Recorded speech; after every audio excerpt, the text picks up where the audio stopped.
So hello friends, welcome to my new mini blog. তো আজকে চলে এসেছি আমি আর মা মিলে আমাদের সোনাইকে মানে আমার ভাগ্নেকে জামা প্যান্ট দিতে। তো দেখো এদিকে আমাদের জামা প্যান্ট নিয়ে হাতে নিয়ে চলে এসেছি। তো এখন দিদি বাড়িতে চলে এসেছি আমি আর আমার মা। তো চলো দেখাই তোমাদের কী নিয়ে আসা হয়েছে ভাগ্নের জন্য। দেখো এটা আমাদের বাড়ি থেকে দিয়েছে ভাগ্নেকে, এই একটা গেঞ্জি আর এই একটা প্যান্ট।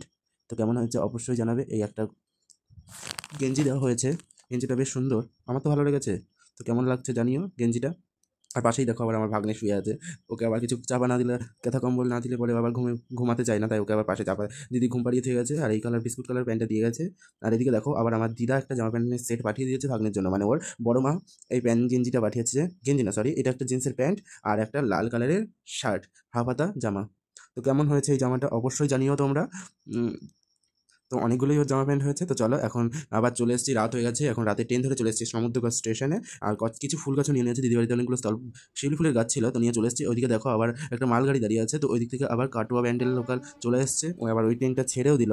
এরপরে আবার আমরা বসেই আছি কখন আসবে আমাদের ট্রেনটা। তো দেখো ওই ট্রেনটা ছেড়ে দিয়েছে আবার দাঁড়ানোর পরে। এরপরেই দেখো আবার আমাদের ট্রেনটা ঢুকছে। তো এখন আমরা উঠে যাব, সব লোকজন যাওয়া আসা করছে। দেখো আবার ট্রেনটা আমাদের কতটা ফাঁকা, ভালোই ফাঁকা আছে। তো ভিডিওটা কেমন লাগলো জানিও, ভালো লাগলে লাইক কমেন্ট সাবস্ক্রাইব, আর নতুন হলে